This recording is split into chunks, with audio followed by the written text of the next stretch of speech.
They named it the main work vehicle for the German Army, the 7-ton heavy troop carrier, a machine that had pulled 80-diameter anti-aircraft guns all over Europe and moved supplies through the sticky Russian mud. American troops had often seen these enormous half-track trucks left on the side of the road, broken in fighting, or captured whole as the German war effort failed. But they had never actually driven one, not truly. Before we continue, show your support by subscribing and letting me know where you're watching from. Not until the spring of 1945, when American soldier teams finally got into the driver's seats of these seized German vehicles and started their Maybach engines. They looked forward to the best German building quality. They expected strength and dependability. What they found instead would totally shift how American military leaders saw the hidden problems that helped destroy the Third Reich. Problems that went far beyond fight plans or troop practice or even factory output. Sometimes the most important truths about an enemy's defeat are found not in the major plans, but in the small facts of how much gasoline a truck uses per mile. By late 1944, the direction of the war had clearly turned against Germany. American, British, and Canadian troops had rushed out of Normandy and were speeding across France toward the German border. Behind them, supply officers worked hard to keep fuel, bullets, and repair parts moving to the armies that were quickly going forward. Every single gallon of gas had to be shipped over the Atlantic, unloaded at French ports, and trucked hundreds of miles to the battle lines. Saving fuel was not just something to worry about in peacetime. It was the key to making the military operation succeed or fail. The American military had decided on a set of half-track vehicles for its troop carriers and gun support. The most important of these was the M3 half-track, a vehicle that would become as recognizable to the American war effort as the Sherman tank or the Jeep. Made by the tens of thousands, the M3 used a white 160AX engine, a 6-cylinder gas engine that made 148 horsepower. It was not extremely powerful compared to big trucks, but it was reliable, fairly simple to repair, and most importantly, it could be made in large numbers using parts from American commercial truck makers. The M3 could carry a driver and 12 soldiers in its protected body or pull light artillery. Its 60-gallon gas tank allowed it to travel about 220 miles on roads before needing a refill. If you do the math, that is about 3.7 miles per gallon on paved roads. Off-road through thick dirt or sand, that number dropped quite a bit, sometimes to as low as 2 miles per gallon. American soldiers knew their half-tracks were thirsty machines, but they accepted this as the necessary cost for moving their forces. The German Sd.Kfz-7, in contrast, was a completely different kind of machine. Developed in the middle of the 1930s as part of Germany's plan to create a range of standard military tractors, the Sd.Kfz-7 was made to pull heavy guns, especially the famous 80-caliber anti-aircraft gun and the 15-centimeter howitzer. Where the M3 was built for carrying troops, the Sd.Kfz-7 was built for raw pulling strength. The Sd.Kfz-7 was powered by a Maybach HL62 2K engine, later updated to the HL64TR. These were 6-cylinder water-cooled gas engines producing 140 horsepower, a power output very much like the American white engine. But that is where the likeness ended. The Maybach engine had a displacement of 6.2 liters, later 6.4 liters, much bigger than the American unit, and it ate gas at a rate that would shock American repair crews. German technical books listed the Sd.Kfz-7's fuel use at about 80 liters per 100 kilometers on flat roads.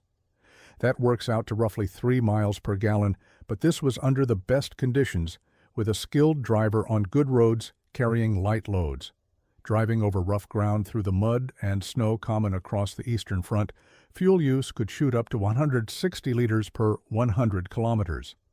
That is an astonishing 1.5 miles per gallon. The vehicle held 215 liters of fuel in its tanks, about 57 gallons. On paper, this gave it a travel distance of 250 kilometers, about 155 miles, on roads. In truth, during battle, the Sd.Kfz-7 often needed a refill after less than 75 miles of driving across country. These were not numbers that American spy groups had paid much attention to during the war.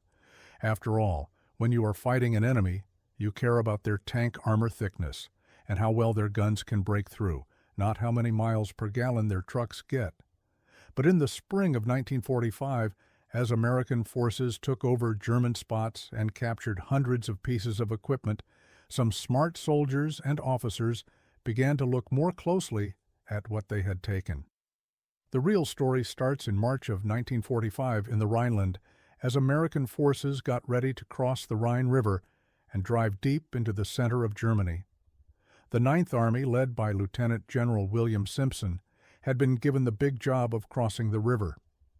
Engineers and supply specialists worked non-stop to collect huge amounts of supplies for the push eastward. Fuel storage sites were being set up, bridging equipment was put together, and every usable vehicle was called into duty. It was during this busy time of preparation that parts of the Ninth Army's supply groups found a German motor pool that was almost untouched and had been quickly abandoned. Among the vehicles left were several Sd.Kfz-7 tractors, seemingly left because they ran out of fuel, a common end for German vehicles in the last months of the war. Unlike many captured vehicles, which were broken or had useful parts removed, these half-tracks were in surprisingly good shape. A young captain in a supply company, whose name has been forgotten by history, but whose actions were written down in official reports, made a choice that would be revealing. Instead of just writing down these vehicles for spy reasons or sending them to the back for testing, he decided to use them right away. His unit greatly needed heavy trucks to pull artillery and move supplies forward. And here were several totally working tractors just sitting there. Why not put them to work? The first hurdle was fuel. The Maybach engines ran on gasoline, the same fuel American vehicles used, so that was not an issue. The Germans had naturally taken most of their fuel when they left, but American fuel was easy to get. The second hurdle was learning how to drive them. None of the American drivers had ever handled a German half-track. The controls were set up differently. The dashboard labels were in German, and the way they drove was totally new. But American soldiers have never been afraid of figuring out foreign gear. Within a few hours, drivers had been chosen for each vehicle, and with some practice and a few stalls and gear-grinding mistakes, they got the Sd.Kfz-7s started and moving. The first feeling was positive. The big Maybach engine roared to life with power. The tracks, which had the special overlapping road wheel design common on German armored vehicles, gripped the muddy ground well. When hooked to a heavy artillery piece, the Sd.Kfz-7 pulled it easily. One sergeant later wrote in a letter home that the German half-track felt like driving a train engine, strong and stable, but somehow heavier and slower than the American trucks he was used to. The steering took more effort, even with power help. The springs, while good, sent more shaking up to the crew, but the power was real. Where an M3 might struggle with a very heavy load or tough ground, the Sd.Kfz-7 just kept going. For the first day or two, everyone was impressed. Here was German building at its best, they thought. Solid construction, powerful engine, great grip. Several officers started writing reports suggesting that the Army might want to think about using some of these design ideas in future American vehicles.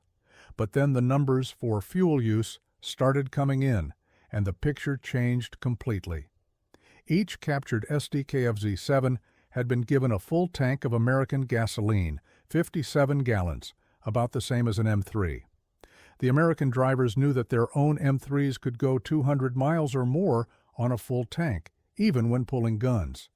So they were surprised when, after less than 90 miles of mixed road and cross-country travel, the Sd.Kfz-7s were nearly empty and needed refills. At first, the American crews thought they had made an error.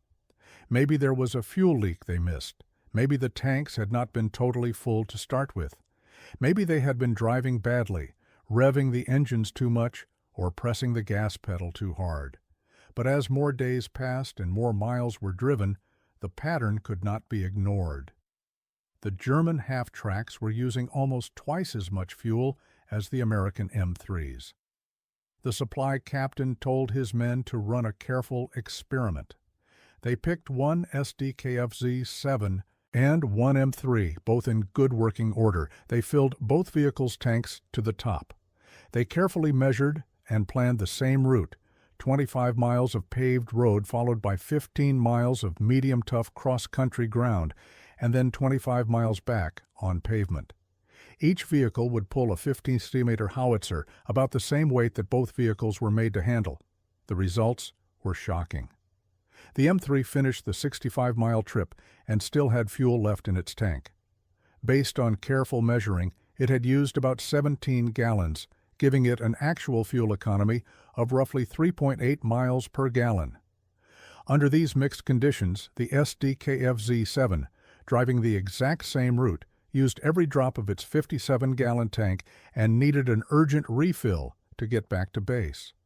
Analysis after the test showed it had burned about 63 gallons for the same 65 miles. That worked out to barely 1 mile per gallon. Someone in the unit did the quick math and understood what this meant. If you needed to move a large group of artillery 100 miles, and you did it with M3 half-tracks, you would burn about 2,600 gallons of fuel, assuming 10 vehicles, each using 26 gallons. Do the same job with Sd.Kfz 7s, and you would burn about 6,300 gallons, more than twice as much. Increase that to a whole division or army, and you were talking about tens of thousands of extra gallons of fuel every day. The American officers started to realize something that would become clearer as they drove deeper into Germany. The German military had created its vehicles assuming that fuel would always be there. Germany had access to man-made fuel plants, oil fields captured in Romania, and the belief that quick wins would lead them to the oil fields of the Caucasus. They had not designed their vehicles with saving fuel as a main goal. American military planners, on the other hand, had always worked assuming that every gallon of fuel was important. Oil had to be shipped across oceans filled with enemy submarines. It had to be moved hundreds of miles from ports to the frontline units. American industry had created engines that squeezed every possible mile out of every gallon, not because American engineers were necessarily smarter, but because American supply needs demanded it. The Germans had built for power and great performance. The Americans had built for efficiency and the ability to keep going. As more German vehicles came into American hands in the spring of 1945, this pattern showed up again and again. German trucks, the Opel Blitz, and the Mercedes-Benz models consistently used more fuel per mile than their American counterparts. The German armored vehicles, the Panther and Tiger tanks, were famous fuel pigs, getting less than 1 mile per gallon, even on roads. The German Air Force, the Luftwaffe, flew planes that burned through fuel at huge rates. Spy officers started gathering information, and a picture came into view. The German military was perfectly designed for short, sharp battles where fuel could be taken from the enemy or stored beforehand. It was terribly unsuited for long wars of slow loss where every gallon was important. This had not been obvious in 1939 and 1940 when German forces quickly took over Poland and France in a matter of weeks. But by 1943 and 1944, with Germany fighting on many fronts and Allied planes bombing man-made fuel plants, the fuel hunger of German vehicles had become a key weakness. The American soldiers checking the captured Sd.Kfz 7s started to notice other things that backed up this pattern.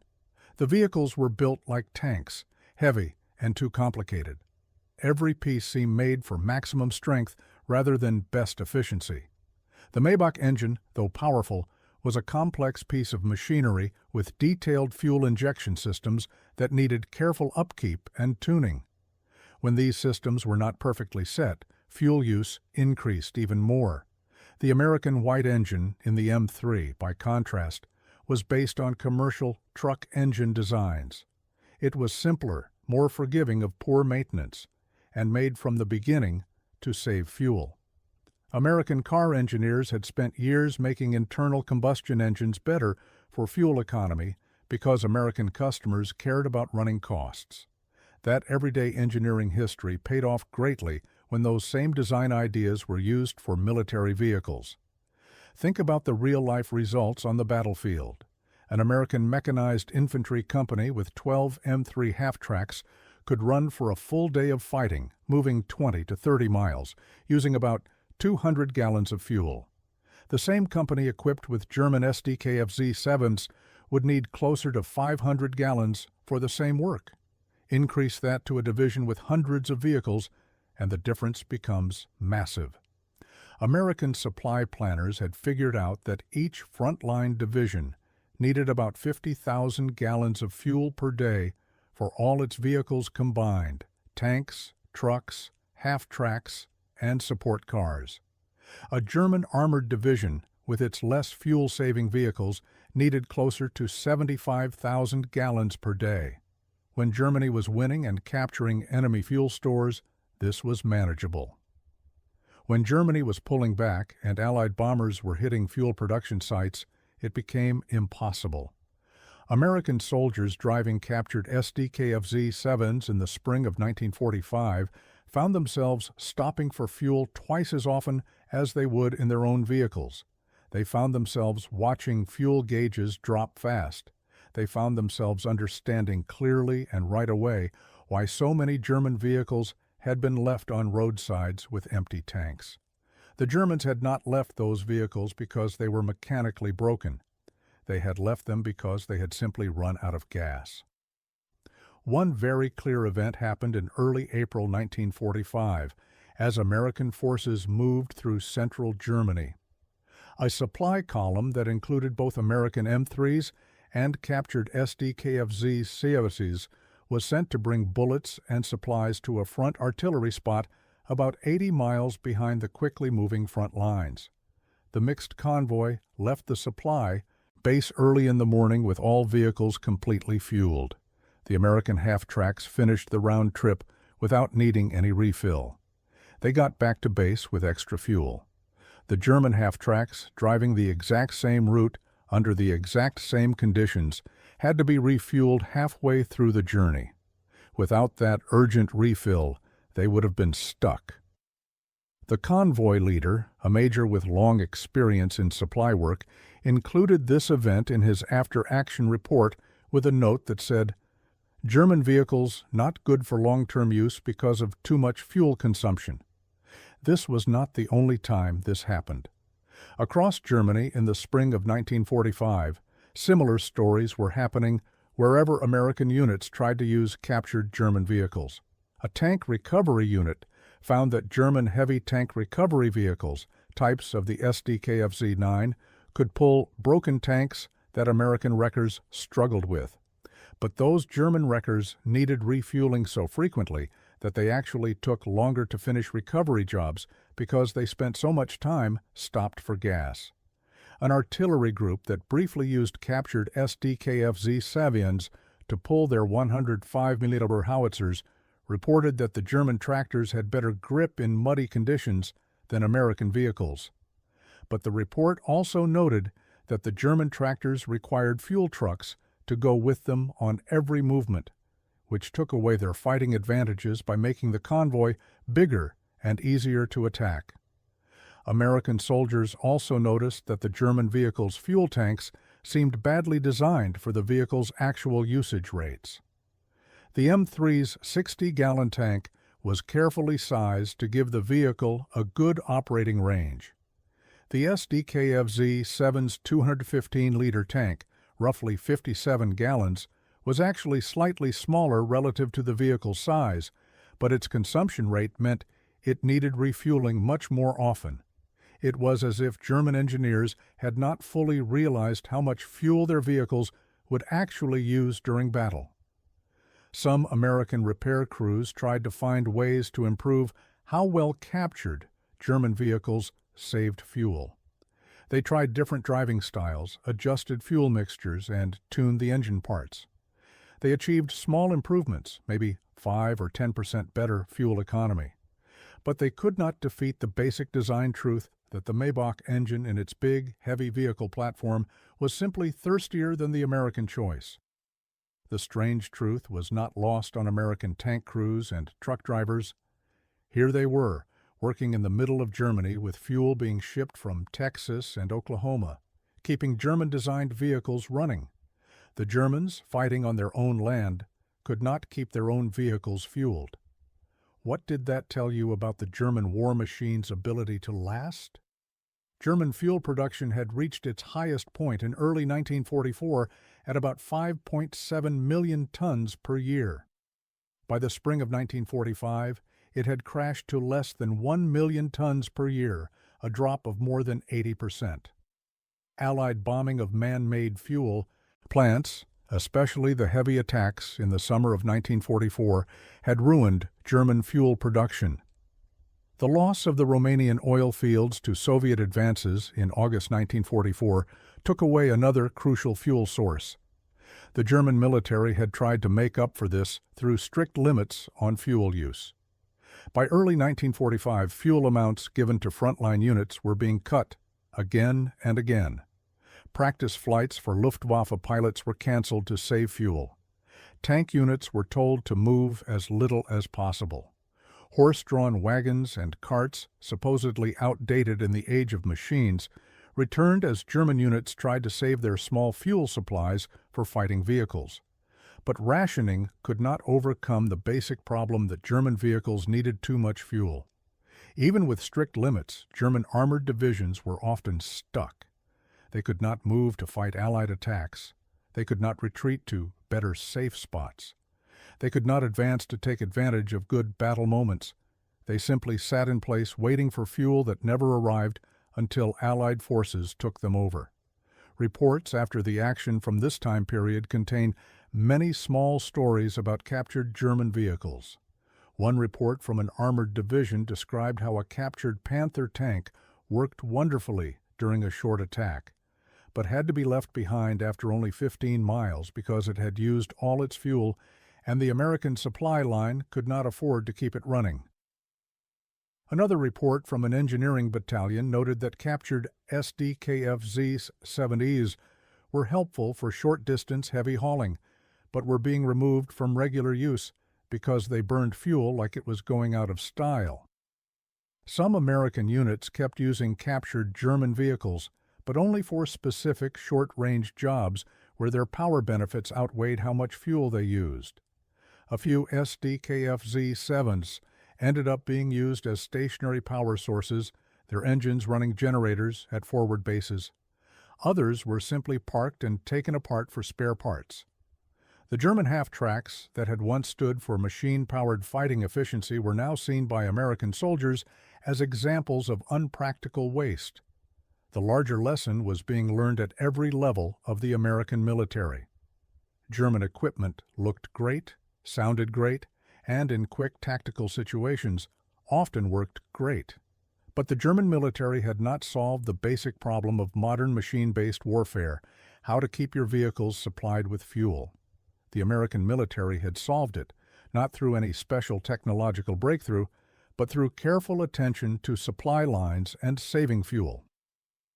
General Dwight Eisenhower, the supreme Allied commander, had famously said that people who are new to war talk strategy while experts talk supply. The fuel consumption comparison between American and German vehicles was a perfect example of this idea. The Germans had built vehicles that were better in battle in many cases. The Panther tank had better armor and a better gun than the Sherman. The Sd.Kfz 7 could pull heavier loads than the M3. But these fighting benefits meant nothing if the vehicles could not be kept supplied with fuel. The American supply system, often not given enough credit in accounts of World War II, was perhaps America's greatest military success. From oil wells in Texas and California, crude oil traveled to processing plants where it was turned into gasoline and diesel. That refined fuel was loaded onto big ships and sent across the Atlantic, passing through a line of German submarines. The fuel was taken off ships at ports in Britain or France, loaded onto trains or trucks, and moved hundreds of miles to fuel storage sites near the front. From there, it was given out to division supply points and finally delivered to individual units down to the company level. This entire system, reaching from Texas to the front lines in Germany, moved millions of gallons of fuel every day. American supply experts had figured out that every gallon of fuel delivered to a frontline tank represented roughly 4 gallons total when you counted the fuel used by the ships and trucks carrying it. But the system worked. American units rarely ran out of fuel in the final year of the war. The German supply system, in contrast, had totally collapsed. German man-made fuel plants, which had provided much of Germany's fuel supply, were being systematically destroyed by Allied bombing. The Romanian oil fields taken by Soviets in August 1944 were gone. German fuel production was a tiny fraction of what it had been a year earlier, and what little fuel Germany still made had to be sent out across multiple battlefronts with railways and roads constantly being attacked from the air. But even if Germany had somehow kept up its fuel production, the fuel use rates of German vehicles would have caused a problem. A study done by American spy groups in mid-1945 estimated that Germany would have needed about 25% more fuel production just to match the pace of operations that American forces kept up with their more efficient vehicles. Germany's fuel-hungry vehicles were not just a problem when fuel was scarce. They would have been a burden even in a perfect situation. The comparison went beyond just half-tracks. American tank crews noted that captured German Panther tanks, though impressively armed and protected, consumed fuel at about half a mile per gallon. A Sherman tank achieved closer to 1 mile per gallon. The Panther needed roughly twice as much fuel to cover the same distance. This meant that a Panther-equipped armored division needed twice as many fuel trucks, twice as many fuel stores, and twice as much supply help as a Sherman-equipped division. German tank destroyers, vehicles like the Jagd Panther and Jagd Tiger, were even worse. These heavy vehicles, putting powerful guns on tank bodies, were great in battle. They could destroy any Allied tank from far away, but they were also among the worst fuel-saving vehicles ever designed. American tank crews who captured Jagd Tigers after the war were surprised that Germany had even tried to use such vehicles in battle. One officer's report noted that a Jagd Tiger burned more fuel sitting idle with its engine running for an hour than a Sherman used traveling 10 miles. By April of 1945, as American forces drove deeper into Germany and the country fell apart around them, captured German vehicles lay scattered along the roadsides by the thousands. Many were damaged or destroyed in fighting, but a large number had simply been left behind when they ran out of fuel. The German soldiers had abandoned them, not because the vehicles were broken, but because there was no more gasoline to put in their tanks. American spy officers gathered reports on German fuel supplies and use rates. The numbers told a terrible story. At the peak of German power in 1941 and 1942, Germany had produced or captured just enough fuel to keep its military machine running. But as the war dragged on, as man-made fuel plants were bombed, as the Romanian oil fields were lost to Soviet advances, German fuel supplies decreased. By 1944, German armored divisions were often stuck, not by enemy action, but by lack of fuel. The Battle of the Bulge in December 1944 to January 1945 had been Germany's last major attack in the West. One of the operation's main ideas was that German forces would capture American fuel storage sites early in the attack and use that captured fuel to keep their advance going. When that did not happen, when American defenders held key fuel dumps or destroyed them before pulling back, the German attack literally ran out of gas. Panther and Tiger tanks were found left with empty fuel tanks just a few miles from where they started. The Ardennes attack had been planned with the clear knowledge of Germany's fuel shortage. German planners calculated that they had enough fuel to reach the Meuse River, about halfway to their target of Antwerp, but only if they captured American fuel stocks along the way. This was a very risky gamble, betting an entire attack on the hope of taking enemy supplies. When the attack began on December 16th, some German units did capture small American fuel dumps, but the amounts were too little for the number of vehicles involved. American defenders, knowing the fuel situation, made it a priority to defend or destroy fuel stores. American engineers blew up a fuel dump containing hundreds of thousands of gallons just hours before German forces arrived. The explosion was so huge it could be heard for miles. German armored spearheads, including units with Sd.Kfz Savins and other heavy vehicles, found themselves stuck as early as December 18th, just 2 days into the attack. Some Panther tanks covered less than 30 miles before running out of fuel.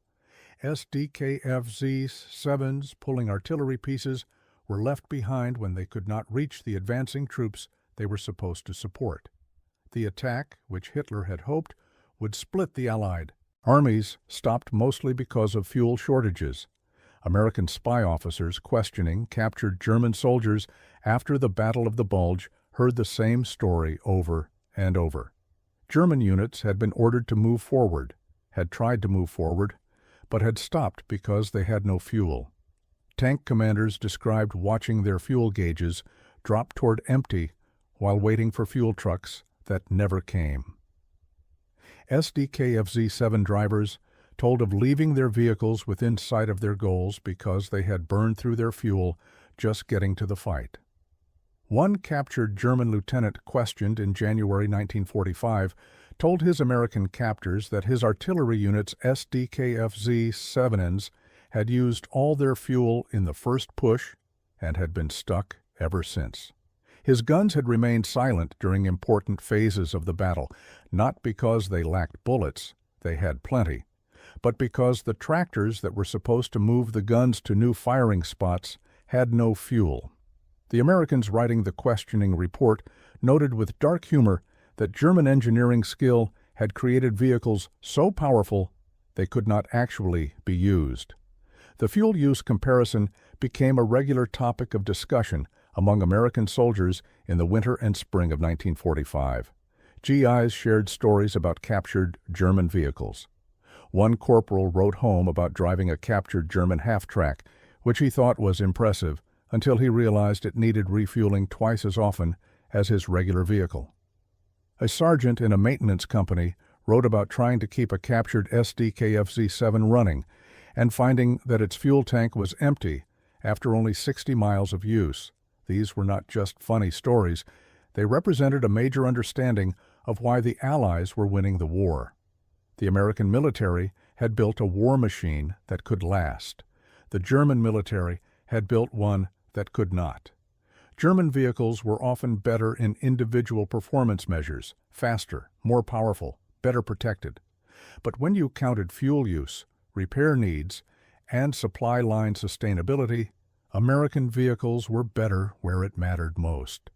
American soldiers walking through those battlefields in early 1945 saw the proof everywhere.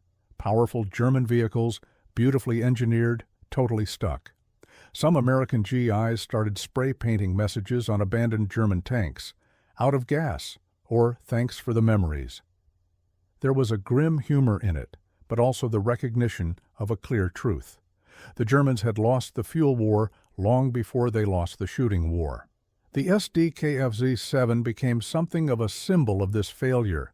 It was not as famous as the Tiger tank or the Panther, but to the American soldiers who actually had to operate captured German vehicles, it represented everything that was wrong with German military planning.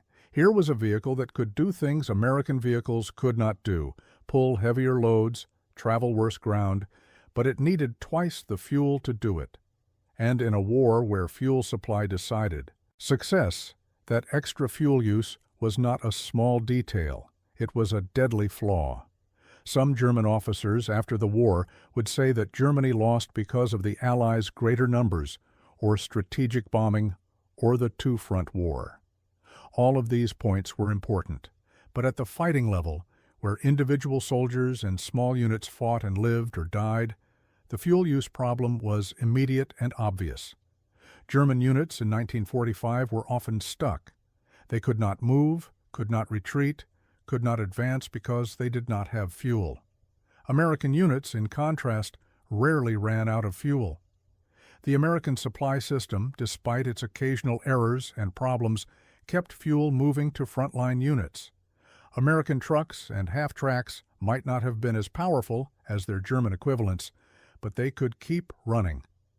In a war where being able to move meant survival, that made all the difference.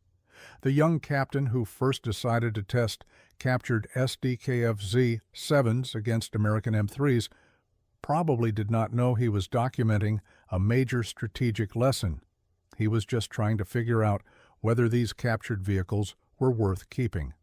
But his simple fuel consumption test showed a key difference between American and German ways of machine warfare. The Germans had put power and performance first. The Americans had put efficiency and sustainability first. In a short war, the German way might have worked. In a long war, the American way was bound to win. By May of 1945, when Germany gave up, the American military had captured thousands of German vehicles. Some were shipped back to the United States for detailed technical checks. Engineers at Aberdeen Proving Ground in Maryland took apart German engines, studied their fuel injection systems, and looked at their transmission designs. They confirmed what frontline soldiers had already learned. German vehicles were marvels of engineering in many ways. They were also horribly inefficient in terms of fuel consumption. The Aberdeen testing was thorough. German engines were put on special machines and run through full power cycles. Fuel consumption was measured under laboratory conditions at various loads and speeds. The data backed up what they saw in the field. The Maybach HL62 engine in the Sd.Kfz 7 used about 30% more fuel per horsepower created than the American White 160AX engine. This was not because the Maybach was badly designed, it was actually quite advanced. But German engineers had built it for power and reliability, not saving fuel. American engineers noted several design choices that added to the fuel consumption problem. The Maybach engine used a relatively low compression ratio, which reduced heat efficiency. It had a complex carburetor system that often ran rich, providing more fuel than necessary to ensure reliable operation under all conditions. The engine's timing was set carefully to gain the most power output, rather than to get the best fuel consumption. Any one of these things alone would have been manageable. Together, they resulted in much higher fuel use. The Americans also checked the entire gear system of the Sd.Kfz 7. The transmission, while strong, had relatively wide gear ratios that meant the engine often ran at faster speeds than necessary. The final drive ratios were set to prioritize pulling strength over highway efficiency. Again, these were sensible engineering choices if you were designing for top performance, but they were poor choices if you needed to use as little fuel as possible. A comparison report written by Aberdeen in September 1945 concluded that the Sd.Kfz 7 represented excellent German engineering applied toward the wrong goals.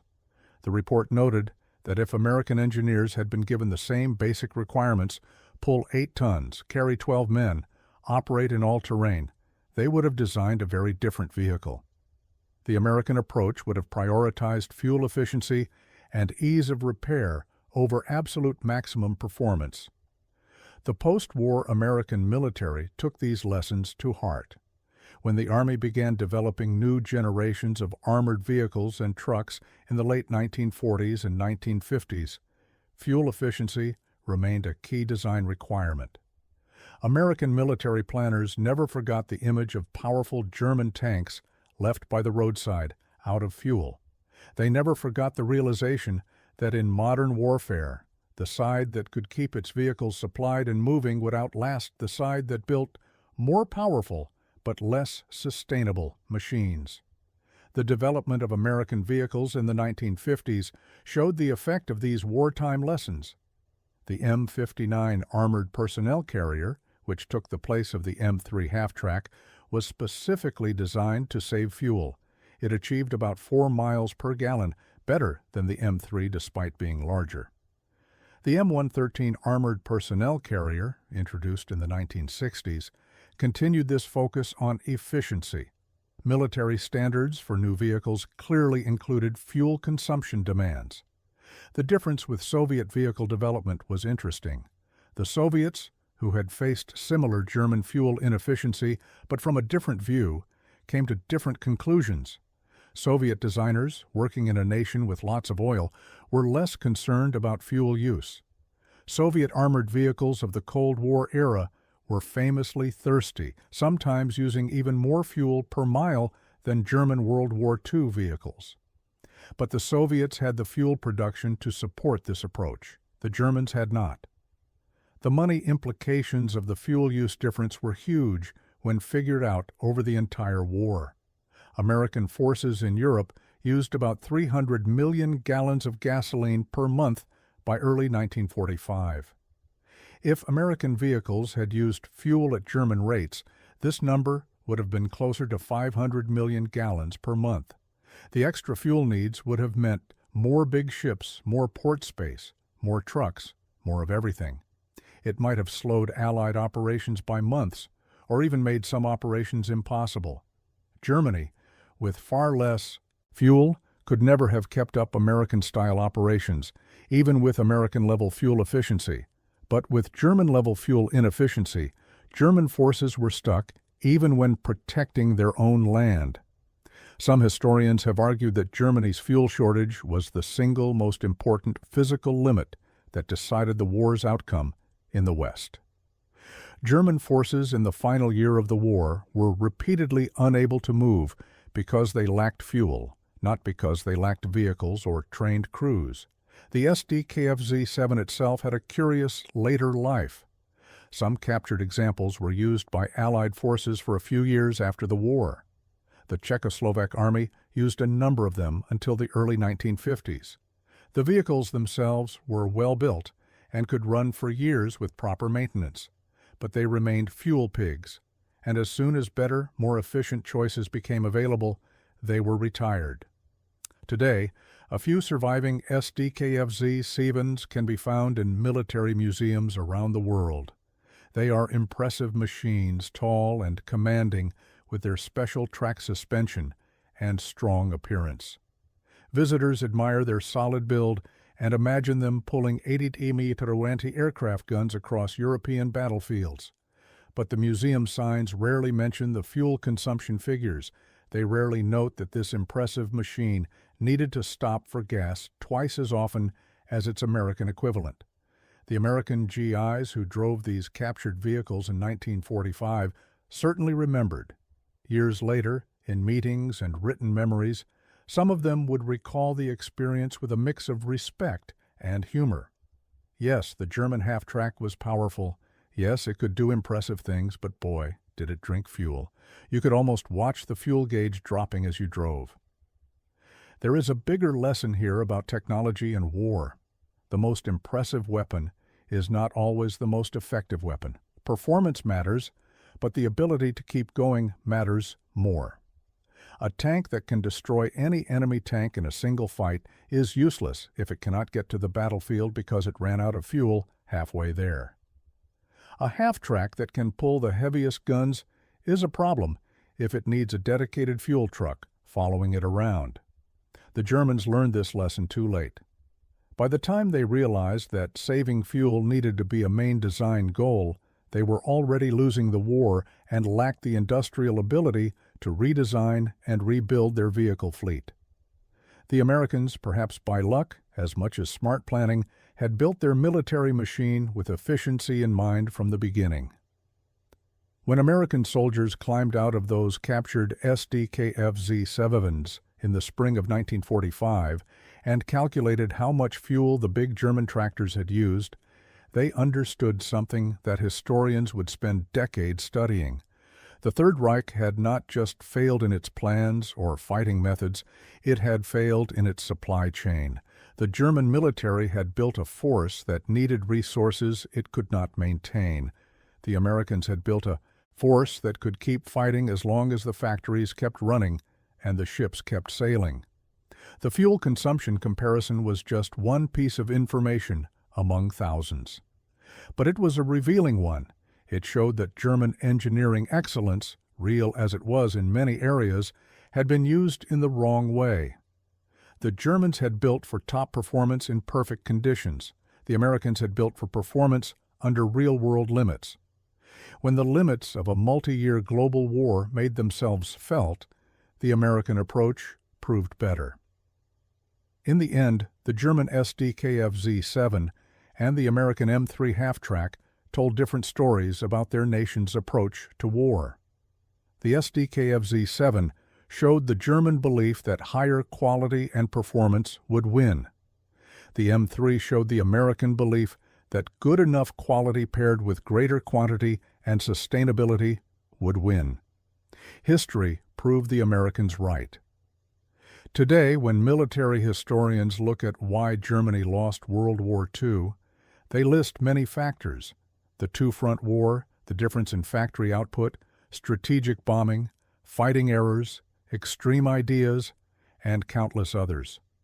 But somewhere in that analysis should be a note about fuel consumption, about how German vehicles burned through gasoline at twice the rate of American vehicles, about how American GIs could not believe how thirsty captured German half-tracks were, about how the mighty Sd.Kfz-7, for all its power and ability, needed to stop for gas so often that American soldiers started to see it as a problem rather than an asset.